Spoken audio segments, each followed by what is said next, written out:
Buenas noches, les damos la bienvenida al programa Rostros de la Trata. Recuerden que nos pueden contactar a través de redes sociales, en Facebook y en Twitter, en Rostros de la Trata o bien tu diputado JGATV. Las direcciones en unos momentos van a aparecer en sus pantallas. También nos pueden mandar un correo a rostrosdelatrata@gmail.com. Y no olviden que al término del programa continúa Respuestas con el licenciado Jorge Gaviño Ambriz. Bueno, pues le doy la bienvenida primero al invitado, creo que casi siempre empiezo al revés, no sé por qué, a nuestro invitado Alejandro Vélez Salas de Nuestra Aparente Rendición. Bienvenido, muchas gracias por estar aquí. No, al contrario, muchas gracias por la invitación. No, gracias. Diana Correa. Hola, buenas noches a todas. Hola. Hola, hola. Bueno, pues vamos a iniciar con el tema. Es un tema un poco, más bien no un poco, yo creo que sí, difícil por todo el alcance que tiene, pero que es bastante importante la labor y el trabajo que realizan en Nuestra Aparente Rendición. Alejandro, me gustaría que nos platicaras primero qué es y bueno, cuándo se origina y pues, aunque ya la mayoría lo sabemos, pero ¿por qué se origina, no?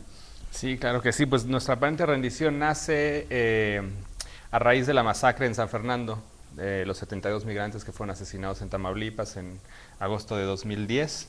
Nace como un manifiesto, como un grito de indignación, de desesperación, pues un poco para saber qué podíamos hacer. Yo estaba en Barcelona y nace precisamente en Barcelona, un manifiesto que escribe la escritora Lolita Bosch, que es catalana y mexicana de corazón, y pues se avienta a escribir un manifiesto muy bonito que empieza pues a rodar ahí por las redes sociales, por el mail, se sube a un blog, hay muchas adhesiones, pero luego, además de las firmas, y esto es algo muy, muy curioso, empiezan a llegar textos, o sea, textos como contestando ese manifiesto, como que aceptando el reto, ¿no? Y pues de la noche a la mañana, pues de un manifiesto, pues se tiene un blog. Este blog pues empieza a crecer, el primer proyecto pues que nace de ahí, obviamente después de la tragedia en San Fernando, es el proyecto 72 Migrantes. 72 Migrantes es un proyecto que coordina la periodista Alma Guillermo Prieto del New Yorker y pues trata de ser una especie de cementerio virtual de la memoria de esta gente, de estos 72 hombres y mujeres que fueron ejecutados en San Fernando. Entonces la idea es rescatarlos de los datos, de las estadísticas, e inventarles o investigar cuál era su historia. Entonces, pues, escritores, periodistas, fotógrafos, músicos trabajaron, regalaron sus obras y está ahí en la red, 72migrantes.com, y luego sale un libro. Un poco imbuidos por esta esencia de humanizar a las víctimas, es que nace el primer proyecto de Nuestra Aparente Rendición, que es Menos 10 aquí, un conteo, nombramiento de muertos. Y pues este proyecto nace apenas unas 3 semanas después de lo que les cuento del manifiesto, y pues se empieza a dar en paralelo con el blog, hasta que en marzo 2011 cambiamos al formato web y además nos inscribimos en el registro de asociaciones civiles de España. Continuamos en el formato web un rato y luego también iniciamos una mejor página web. Empezamos también a incursionar, pues, obviamente en el espacio fuera de lo virtual, con un par de libros. El primero es una recopilación de los mejores textos del blog, y el segundo es un libro sobre los periodistas desaparecidos y asesinados en México. Ahora, Nuestra Aparente Rendición, yo te puedo decir que es un colectivo, una comunidad multidisciplinaria, cuyo objetivo principal es reflexionar, dialogar, imaginar cualquier propuesta que pueda ayudar a la paz en México, tanto desde el arte, como desde la academia, como desde la psicología, desde cualquier instancia, desde cualquier dimensión, porque creo que es un momento de escucharnos, porque la situación en México es lo suficientemente grave para seccionar el trabajo por la paz, ¿no? Entonces, pues nos vemos como un gran eje en donde pueden convivir desde San Juana Martínez con sus columnas, un blog sobre psicoanálisis, las lecturas de Edgardo Buscaglia, hasta las cartas de las madres de las víctimas de desaparición forzada. Entonces, pues es nuestra aparente rendición, una comunidad interdisciplinaria por la paz. Es una comunidad, es un colectivo que a final de cuentas, por estar registrada en España, no deja de ser una asociación, ¿no? Claro que sí, sí, es una asociación civil registrada en España. No quisimos registrarnos en México, pues porque, bueno, es complicado registrarlo y también por motivos de seguridad, porque queríamos mantener pues cierta independencia pues, editorial sobre todo. Entonces, por eso, hasta el momento solo estamos registrados en España y somos una asociación civil allá. ¿Y qué proyectos tienen? Ahorita mencionabas el conteo. ¿Y qué otros proyectos tienen? Pues el conteo es como que nuestro proyecto principal.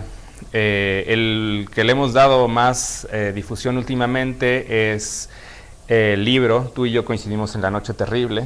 Se me olvidó traerlo. Muy mal. Pero ahorita platicamos más del libro. Pero ya es un pretexto para volver. Ah, claro. Es la recopilación de las historias de vida de los periodistas asesinados y desaparecidos en México desde el 2000. Es un proyecto también colectivo que iniciamos después del asesinato de Regina Martínez, en donde pues son 127 periodistas que escriben sobre sus colegas muertos y desaparecidos. Y pues es el último proyecto. Estamos trabajando ahora en conjunto con otros tuiteros, activistas y ciudadanos de a pie en un mapa de desaparecidos y en un mapa de homicidios. Queremos georreferenciar el conteo que tenemos, o sea, sacarlo también del blog y ponerlo en un mapa para que se vea pues en un mapa la tragedia, ¿no? O sea, que no solo pasa en el norte, o no solo le pasa a los malos como se suele pasar, ¿no? No solo pasa en la comarca lagunera, porque de repente se señalan mucho determinados lugares y eso hace que uno no voltee la vista a otros, ¿no? Así es, o sea, tan cerca como Ecatepec. Sí, claro, Iztapalapa. por supuesto. No, bueno, y Ecatepec tiene lo suyo. Ahorita que comentabas del conteo y del mapeo, Alejandro, es un trabajo muy intenso y es un trabajo muy complicado que, pues bueno, no puede ser nada más una sola persona. Nos comentabas, mejor dicho, hace rato, con la ayuda de quienes pueden hacer o parte de este trabajo, ¿cómo, pues, vamos, cómo se anota uno como voluntario y si se puede también que nos compartas a grandes rasgos qué es lo que se tendría que hacer por si alguien está interesado o interesada?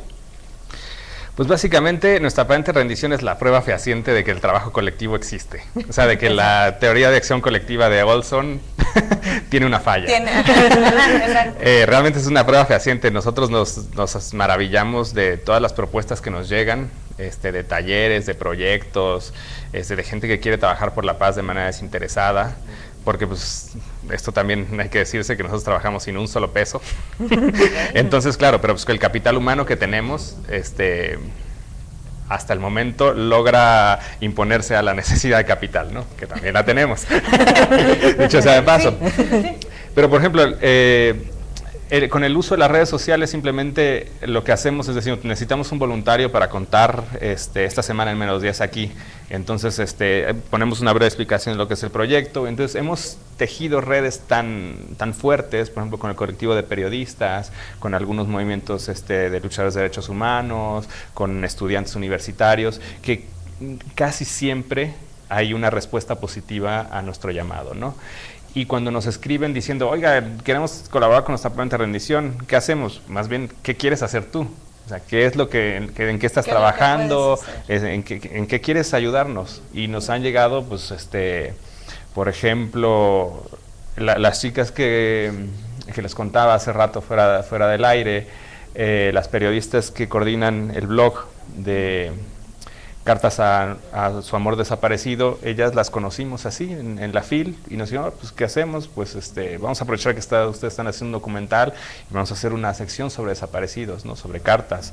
O conocimos a un neurobiólogo y que está haciendo una investigación sobre pues las zonas del cerebro, ¿no? que que se activan cuando hay maltrato familiar, ¿no? Y esto pues ocasiona, ¿no? O sea, él trabajó con sicarios, ¿no? Entonces, yo quiero poner mi investigación. O hicimos un par de talleres hace 2 meses y llegó gente interesada en género. Pues yo estoy interesada en trabajar de género. ¿Qué le ha pasado a las mujeres en la guerra? O a los niños, o a los fotoperiodistas. Entonces, pues realmente a nosotros nos ha funcionado mucho confiar en la gente. Sí, realmente claro. La confianza creo yo que ha sido la mayor levantada en esta guerra. O sea, se ha levantado la confianza en el otro, sí, la solidaridad en el otro, y pues nosotros estamos intentando voltear la tortilla y confiar en la gente y decir, bueno, pues adelante, si quieres un proyecto, gestiónalo, nosotros te damos el espacio, el acceso a la voz pública, que a veces es muy difícil de conseguir, y pues adelante, en lo que podamos ayudarte, te ayudamos. Entonces básicamente es así de sencillo. ¿Y dónde les podrían escribir? Pues mira, para alguien que nos está viendo que dice yo quiero. El correo es igual que la página, es nuestra aparente rendición @gmail.com. Tenemos página en Facebook, nuestra aparente rendición, y nuestro Twitter es @rendición. Entonces, todo lo leemos. Hacemos un trabajo importante, intenso, todo lo leemos, todo lo que nos llega, poesía, cuento, proyectos, todo contestamos. Entonces pues realmente nada más basta que le echen un vistazo a la página, que le echen un vistazo a los proyectos que tenemos, a los libros, a los blogs, a las colaboraciones ciudadanas, porque también si escriben algo, si tienen algún texto y se los han retachado de algún otro lugar, pues este es el lugar donde se puede publicar. O sea, realmente es bastante fácil contactarnos, ¿no? Incluso por el Facebook. Sí, sí. Bueno, antes de regresar nuevamente al tema de desaparición forzada y el vínculo que existe lamentablemente con el fenómeno de trata, creo que particularmente en algunos casos de explotación sexual. Hablabas hace rato de la confianza. Hay determinadas áreas del gobierno federal que tienen y manejan bases de datos que están ahí para, en primera instancia, se supone, tenernos como ciudadanía bien informada, y pues en la premisa debiera de ser que nos brinde confianza y que tengamos esa confianza precisamente de que nos están dando una información correcta, ¿no? Ustedes trabajan de la mano con esas bases de datos, se funcionan, toman esos números, esas cifras de ahí, o bien son otras sus fuentes, son distintas, mezcladas. No quiero mencionar el CNI, pero... En el caso de desapariciones es bien complicado porque realmente no hay cifras oficiales. O sea, realmente, y eso es algo tremendamente preocupante, ¿no? O sea, obviamente ni en Bosnia ni en Argentina pues se tenían cifras hasta igual 5 o 10 años después, ¿no? Pero pues con la terrible incidencia de este delito en México en los últimos 6, 8 años, y a pesar de que en la administración anterior pues se trabajó mucho con esta base de datos de asesinatos por presunta rivalidad delincuencial, ¿no? Porque pues desgraciadamente uno de los principales sensores para medir la inseguridad son los asesinatos, ¿no? Sí. Aunque no es el único, desgraciadamente. Entonces, las desapariciones quedaron en un segundo, tercer, cuarto término. Entonces, por eso no se hizo ningún esfuerzo para contarlos, para contar esta incidencia, para medirla. Entonces, pues, se tiene la frase famosa del secretario de Gobernación anterior, Alejandro Poiré, que no les dio tiempo de buscar a los desaparecidos, ¿no? Que a mí me parece terrible, porque es que si lo quieres hacer 2 meses antes de que te vayas. Claro, y además se lo dijo a los familiares, que no lo dijo a la prensa. En fin, pero tampoco les dio tiempo de contarlos. O sea, realmente la base de datos que se tiene ahora en Gobernación, que fue filtrada primero al LA Times y luego al Washington Post y luego regresó a la organización de Sergio Aguayo y de allá a Gobernación, es una base de datos que se intentó hacer a través de denuncias, ¿no? En las procuradurías. Pero ¿qué pasa? que la mitad de las procuradurías del país, el delito de desaparición no existe. Exacto. Entonces es una base con chile, dulce, manteca, en donde hay extraviados, hay privaciones de libertad, ausencias y todos los eufemismos posibles para hablar de un fenómeno de desaparición forzada e involuntaria, como lo dicen los cánones internacionales, como lo dicen los protocolos, la Corte Interamericana de Derechos Humanos, el Grupo de Trabajo de la ONU. Entonces realmente es una base de datos en que no sabes qué hay. Exacto, porque no tienes la certeza de qué delito estás hablando. Claro. Sí de desaparición forzada o estás hablando de otros que, ay, bueno, pues se parece a este. Exacto, no me toca. entonces... No está. No está, no, aquí no hay desaparición forzada. Tienes 27,000 casos, ¿no? Entonces, pues nosotros, y en especial yo que estoy trabajando desde la academia con esto, pues obviamente se toma este dato pues como una base. Yo lo tomo como una base y sobre todo después de conocer los datos de la ENVIPE, en donde a pregunta expresa, en 2012 se tienen registrados 4,007 casos de desaparición forzada, o sea, con la participación de autoridades del Estado, policías, ejército, en fin. Entonces, con ese dato de 4,000 desapariciones forzadas en un año, más la cifra negra que ronda entre el 60 y 86%, más los migrantes obviamente que están, están olvidados en esta cifra, pues entonces realmente te pones a pensar que el número de 27,000 se queda muy, pero muy corto. Sí, está muy raro. Entonces, pues realmente, por eso te digo que es una base en la que puedes decir que el número, y si lo ponemos a comparar con las dictaduras latinoamericanas, ya alcanzamos el número entre Chile y Argentina. Entre las dos, la suma, ya lo alcanzamos. Y es una tragedia que esto no nos espante, que no esté en las primeras planas todos los días. Sí, estoy totalmente de acuerdo con eso, porque además hay una cuestión, no es nada más la persona desaparecida, sino es una historia de vida desaparecida, truncada. Y el entorno. Es una familia hecha añicos por el suceso, porque no es como, vamos, es lamentable, es triste que fallezca alguien en la familia, sí, pero en algún momento superas la tragedia de distintas maneras, ¿no? Pero yo personalmente no soy capaz de imaginar lo que puede sentir una hija, un hijo, un padre, una madre, un abuelo, un tío, un hermano, es que ya no solo no tengo idea de cómo esté, sino si está o no está. O sea, entonces no es nada más la cifra de las personas desaparecidas, que voy a decir un número a lo mejor demasiado... a bote pronto se me viene a la cabeza, no sé, 100,000 personas desaparecidas, no es nada más esas 100,000 personas. Es el universo alrededor de ellas. Sino, exactamente, el universo que hay alrededor de ellas, ¿no? Y me acuerdo de esto ahorita que comentabas tú de este espacio que tienen para escribir cartas familiares o personas cercanas a personas desaparecidas, ¿no? Sí, claro, o sea, realmente la gran tragedia es que es un delito continuado. Es un delito continuado, y además de este delito continuado, en donde, como bien dices, pues no se sabe si está bien, si lo alimentan, si tiene frío.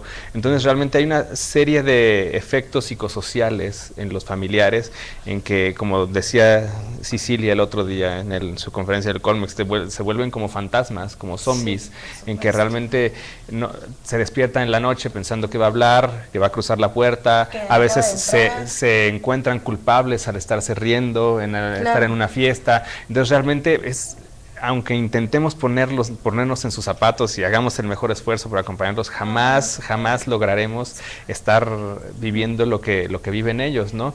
Y por eso creemos pues que es importante darles voz, ¿no? Darles voz. Obviamente el primer acceso a la voz que tuvieron pues fue en el castillo de Chapultepec, que fue bastante breve, con tiempos determinados y con palabras muy medidas, pero que la gente común y corriente se entere, ¿no? O sea, y por eso, pues, la forma más fácil, pues, es una carta, ¿no? Una carta que, aunque ya estén en desuso y que ya se escriban mails y WhatsApps y cosas así, pues realmente, exacto, todas estas cosas, una carta dice mucho. Entonces, una carta que le escribimos a la novia, que le escribimos a la mamá, pues es una pieza, ¿no? Es una pieza literaria. Entonces, Es muy, muy, muy bonito y realmente desgarrador el leer estas piezas que les escribe, pues ya sea el hermano, la hija, el padre, la madre, porque pues también aquí tenemos a lo mejor la impresión de que son puras madres, ¿no?, que están buscando. Claro, sí, y no, sí, o sea, realmente hay una gran cantidad, sobre todo de hombres, realmente aquí de hombres que han desaparecido, pero también hay mujeres, ¿no? Hay mujeres, hay niños, hay adultos mayores que han desaparecido, entonces realmente se puede hablar de una democratización de la desaparición, ¿no? Aunque suene feo, ¿no? Sí. Porque realmente pues ya no sabes a quién. Y esta es una gran diferencia con lo que sucedió en la Guerra Sucia. En la Guerra Sucia desaparecían pues todos aquellos que eran miembros o eran sospechosos de pertenecer a movimientos de izquierda, movimientos guerrilleros, sindicales. Pero estaba muy acotado, estaba acotado, ¿no? Sí. Se fueron muchos, obviamente esto no justifica la desaparición, pero era un grupo en específico, ¿no? Al menos ya, perdón que te interrumpa, pero al menos ya tenías una idea de por qué desapareció. Y si andas, y no es la frase más afortunada, pero digamos, si andas en esos pasos, bueno, pues muy probablemente termines junto con los demás, ¿no? Pero acá no tienes ni idea. Claro, en ese entonces era un contexto muy particular, ¿no? De lucha contra el comunismo, en fin, después del movimiento del 68, entonces pues ya sabías que pues estabas en una población, digámoslo, de riesgo, que también está mal decirlo, ¿no? Sí, sí. Pero pues ahora, estudiantes, niños, niñas, ingenieros, albañiles, carpinteros, realmente. Entonces, yo me he puesto a investigar y yo creo que ahí podemos separar algunas líneas, ¿no?, de por qué está desapareciendo la gente. Una es la trata, y aquí pues entran las mujeres y entran los niños. Otra es la esclavitud, y aquí nos atenemos a los supuestos campos de trabajo que hay, ¿no? Y digo supuestos porque se mueven entre el mito y la realidad. A veces te encuentras una noticia de alguien que aparece encadenado en una carretera, o te encuentras noticias de que liberan a tantas personas que estaban en semi-esclavitud en la Sierra de Nuevo León, y hay veces que a veces parece que es el clavo al que se agarran los familiares para creer que siguen vivos, ¿no? Que existen estos campos. Entonces esta es la segunda. La tercera pues es el calentar la plaza, ¿no? Esto que normalmente se llama como para llegar, imponer miedo, y pues te llevas a quien sea, ¿no? Y la cuarta pues son las desapariciones forzadas, más así cometidas por Marina, Ejército, Policía, que sobre todo en el norte pues han tenido últimamente una gran incidencia, sobre todo acusan pues a soldados, a marinos, de que salen a cazar en las noches a los chavos. Entonces pues yo distingo estas cuatro aristas en la desaparición forzada actual. Ahorita que comentabas justamente la primera, con fines de trata, hace rato comentabas Ecatepec, por ejemplo, y pues bueno, en algunos medios, porque sí, no en todos, en algunos medios sí se ha informado de esta constante, reiterada y a la alza desaparición de niñas y jovencitas. Sí. Y pues bueno, insisto, no en todos los medios se informa, pero por información obtenida, otra vez, nuevamente, por familiares, porque no es precisamente por los cuerpos policíacos, se tienen indicios de que es con fines de explotación sexual, que es con fines de trata de personas, específicamente ahí. Claro que hay otros lugares. ¿Ustedes ahorita ya tienen algún mapeo general con base en estas cuatro aristas como para identificar, bueno, en estos 3 estados puede estar sucediendo esto o esto, o todavía Yo creo que esto lo sabremos una vez que tengamos el mapa, que tengamos la información de los colectivos, porque pues una vez con toda la información de los colectivos pues podemos saber la profesión, podemos saber si era hombre, si era mujer. Por ejemplo, ahora en la base de datos de Secretaría de Gobernación no hay nombre, ¿no? No. Entonces, pues ahora igual, apenas hay números. Claro, igual lo podemos mapear, pero pues no te dice nada, ¿no? Yo creo que conforme vayamos avanzando en este mapeo y en que los colectivos vayan teniendo confianza, en ir vaciando sus datos, en ir sistematizando toda la información que tienen, porque tiene que quedar claro que aquí los que más información tienen son los familiares. Sí, las autoridades realmente ven caso por caso, ¿no? Y este es un gran error, ¿no? El que no se vea como una gran tragedia nacional, como debería ser, ¿no? Como lo que es. Como lo que es. Sí. Como lo que de hecho es, aunque no se reconozca por ninguna autoridad, ¿no? Entonces, cuando empecemos a verlo así, cuando empecemos a ver los comunes denominadores, no sé, por ejemplo en Nuevo León, que desde 2010 un comando se metió a las casas de tal y tal colonia y se llevó, además de las pertenencias, pues al hijo mayor, ¿no? O en Jalapa, que en un momento dado desaparecieron ingenieros, sí. o en Michoacán, que desaparecieron carpinteros y trabajadores de la construcción. Entonces, hasta que realmente sepamos a ciencia cierta toda esta información, podremos realmente sacar algunas primeras conclusiones. Yo te iba a preguntar, ahorita al principio hablabas que todo esto comienza a partir de la desaparición y después muerte de los 72 migrantes en Tamaulipas. ¿Tienen ustedes contacto o los han contactado familiares que tienen personas desaparecidas del extranjero? Particularmente en este caso, pues casi todos son centroamericanos. ¿Pero han recibido contacto de estas personas? Nosotros hemos publicado mucho, seguimos mucho la caravana de madres migrantes, el movimiento migrante mesoamericano. Lo seguimos mucho porque uno de los compañeros estuvo en la marcha, estuvo en la caravana, y tenemos, y cada vez que nos mandan los comunicados y todo eso, nosotros los publicamos. En lo personal, ahora iba a ir a Tapachula, ya no se pudo, pero sí estoy muy interesado, sobre todo en el trabajo que está haciendo el equipo argentino de antropología forense, con los organismos migrantes de Guatemala, El Salvador y México, incluso Estados Unidos, ¿no? Con este trabajo que están haciendo para intentar hacer un biobanco regional, que a mí me parece que, o sea, si a regional es súper necesario, nacional ya ni se diga, ¿no? Sí. Pero creo que el biobanco que están creando, tomando en cuenta El Salvador, Honduras, Guatemala, México y la frontera, porque pues es toda el sendero de los migrantes, o sea, no solo pues se puede poner en Chiapas. Sí, no.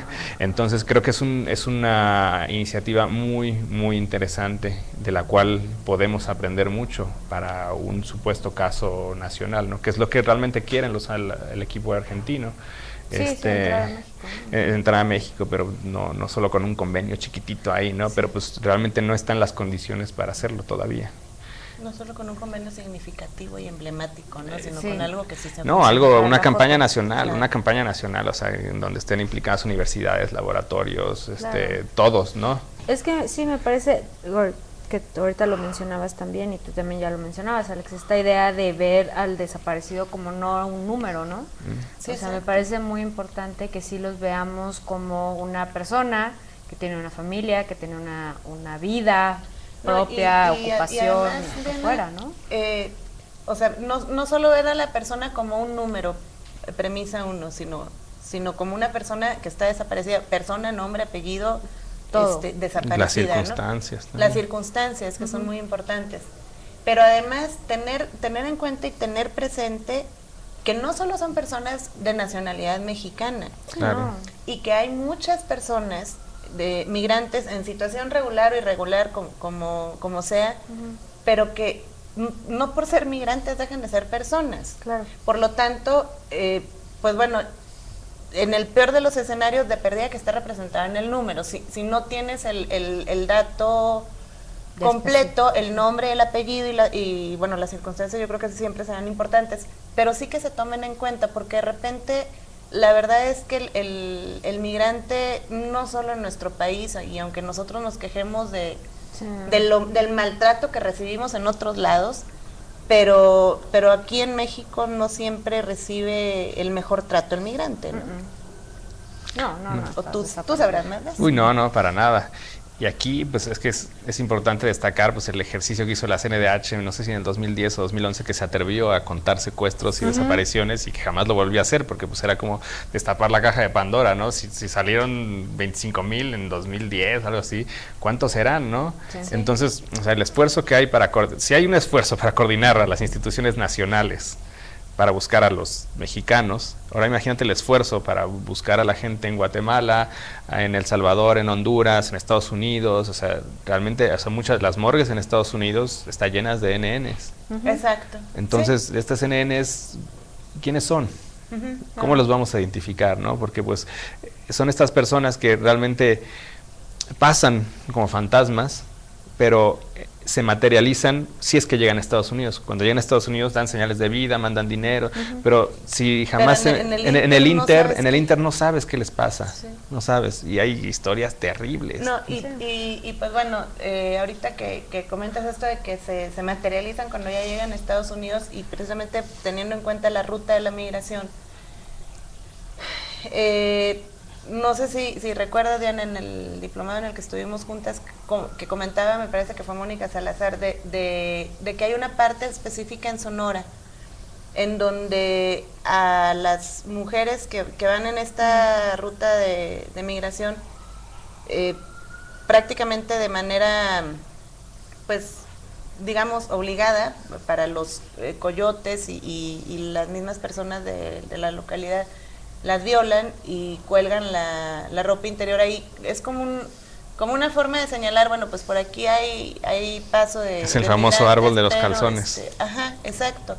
Entonces, son estas cuestiones que son claros indicios Claro. de lo que sucede con las personas migrantes y de lo que lamentablemente también sucede no solo con ellas, sino me imagino el caso de alguna jovencita de Chiapas o Oaxaca, que por cierto hoy el INEGI dijo que Chiapas sigue en la puntera de ser el estado número 1 con mayor pobreza extrema en el país.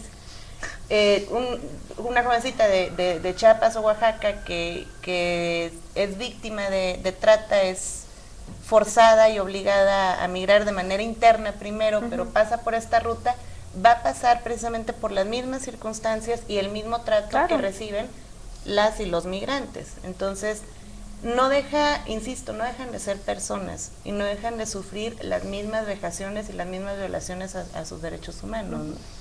Y son aún más invisibilizados que los nacionales. Claro. Sí, por O sea, supuesto. si ya de por sí están con cierta vulnerabilidad, bueno, pues estas personas, o sea, les Sí, sumamos, ¿no? mucho más, exacto.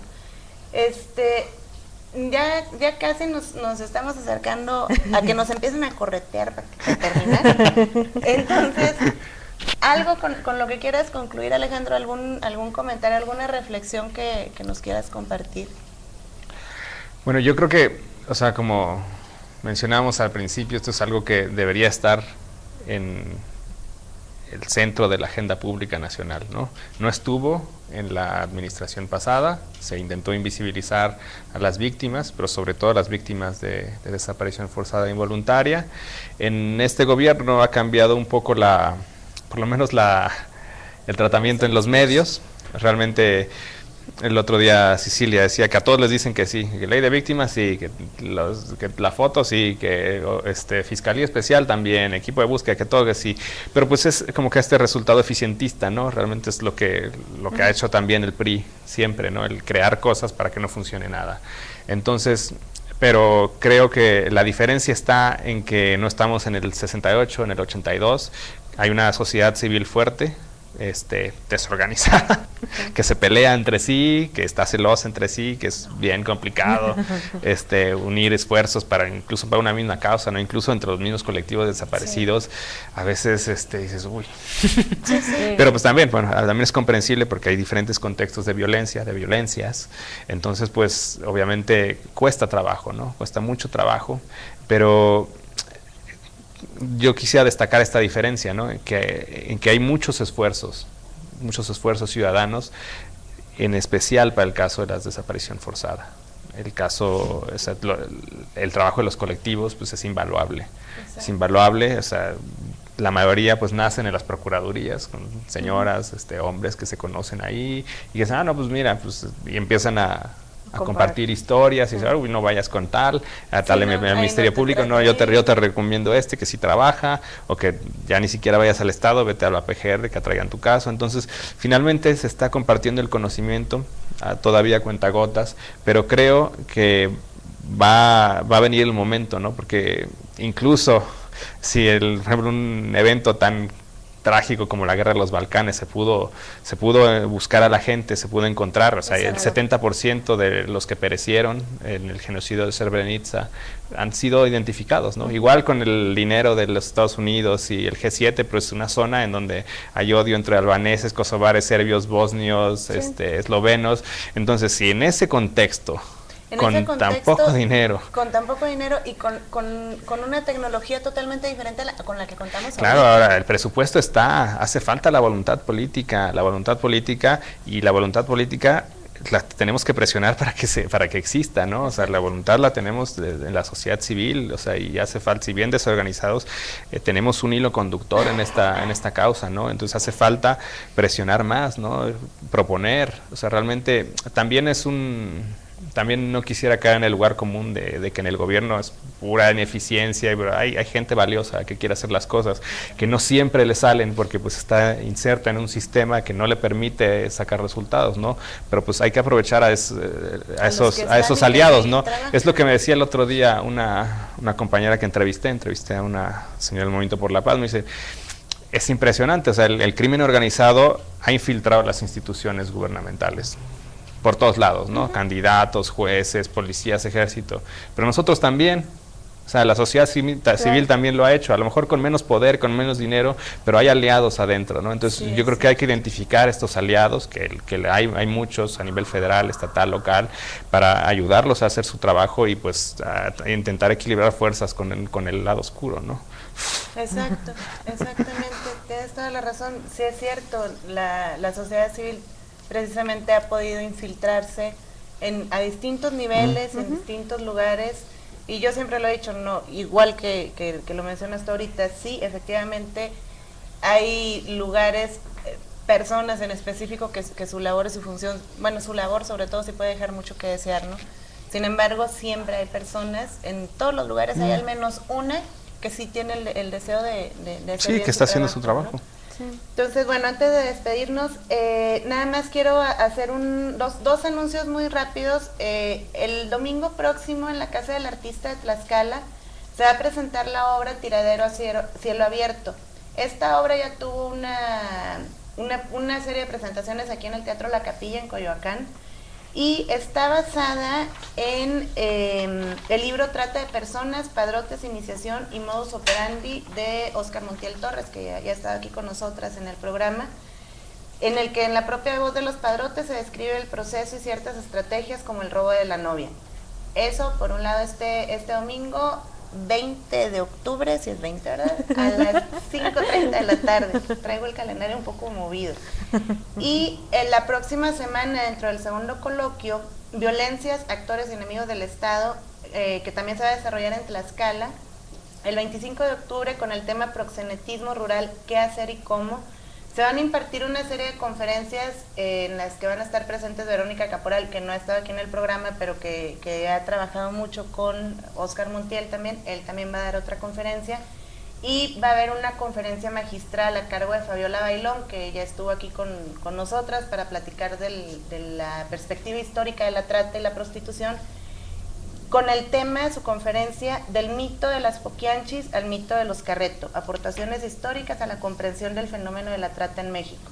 Entonces, la verdad es que si pueden, es una jornada de todo un día, pero un día muy interesante. No van a ser las únicas conferencias, son más, pero por cuestiones de tiempo y de que ya se me está acabando el aire, también porque me están correteando, pues ya no les puedo mencionar a los demás. Pero bueno, respira. Sí, Alejandro, muchas gracias, y la verdad es que sí nos gustaría tenerte en un segundo programa, igual también para platicar del libro un poco más. Sí, ahora sí los traigo. Ahora sí lo traes, por favor. Pero sí, porque creo que es muy necesario que mantengamos el dedo en la llaga, ¿no? Sobre el tema de desapariciones, que no quede nada más así como que de repente en algún momento en distintos lugares se habla, sino pues sí, estar dando lata con el tema, claro. ¿no? Es la única forma de hacer visible la cuestión. Diana, muchas gracias. Muchas gracias. Y pues bueno, a continuación, gracias otra vez, Alejandra. Gracias. A continuación seguimos con el programa de respuestas con el licenciado Jorge Gaviño, y no se pierdan la próxima emisión de Rostros de la Trata. Gracias. Buenas noches. Hasta luego.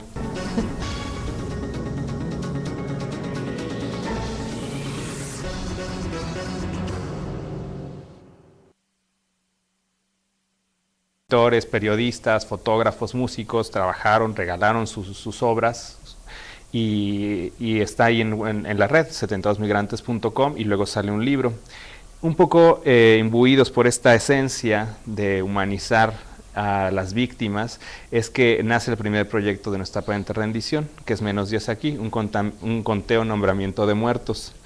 Y pues este proyecto nace apenas unas 3 semanas después de lo que les cuento del manifiesto, y pues se empieza a dar en paralelo con el blog, hasta que en marzo 2011 cambiamos al formato web y además nos inscribimos en el registro de asociaciones civiles de España. Continuamos en el formato web. Pero ¿por qué se origina, no? Sí, claro que sí, pues nuestra aparente rendición nace a raíz de la masacre en San Fernando, de los 72 migrantes que fueron asesinados en Tamaulipas en agosto de 2010. Nace como un manifiesto, como un grito de indignación, de desesperación, pues un poco para saber qué podíamos hacer. Yo estaba en Barcelona y nace precisamente en Barcelona, un manifiesto que escribe la escritora Lolita Bosch, que es catalana, mexicana de corazón, y pues se avienta a escribir un manifiesto muy bonito, que empieza pues a rodar ahí por las redes sociales, por el mail, se sube a un blog, hay muchas adhesiones, pero luego, además de las firmas, y esto es algo muy, muy curioso, empiezan a llegar textos, o sea, textos como contestando ese manifiesto, como que aceptando el reto, ¿no? Y pues de la noche a la mañana, pues de un manifiesto, pues se tiene un blog. Este blog pues empieza a crecer, el primer proyecto pues que nace de ahí, obviamente después de la tragedia en San Fernando, es el proyecto 72 Migrantes. 72 Migrantes es un proyecto que coordina la periodista Alma Guillermo Prieto del New Yorker, y pues trata de ser una especie de cementerio virtual de la memoria de esta gente, de estos 72 hombres y mujeres que fueron ejecutados en San Fernando. Entonces, la idea es rescatarlos de los datos, de las estadísticas, e inventarles o investigar cuál era su historia. Entonces, pues,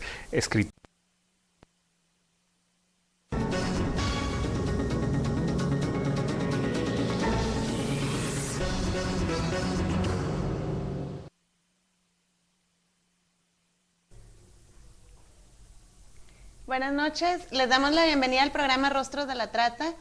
Recuerden que nos pueden contactar a través de redes sociales, en Facebook y en Twitter, en Rostros de la Trata, o bien tu diputado JGATV. Las direcciones en unos momentos van a aparecer en sus pantallas. También nos pueden mandar un correo a rostrosdelatrata@gmail.com. Y no olviden que al término del programa continúa Respuestas con el licenciado Jorge Gaviño Ambriz. Bueno, pues le doy la bienvenida primero al invitado, creo que casi siempre empiezo al revés, no sé por qué, a nuestro invitado Alejandro Vélez Salas, de Nuestra Aparente Rendición. Bienvenido, muchas gracias por estar aquí. No, al contrario, muchas gracias por la invitación. No, gracias. Diana Correa. Hola, buenas noches a todos. Hola.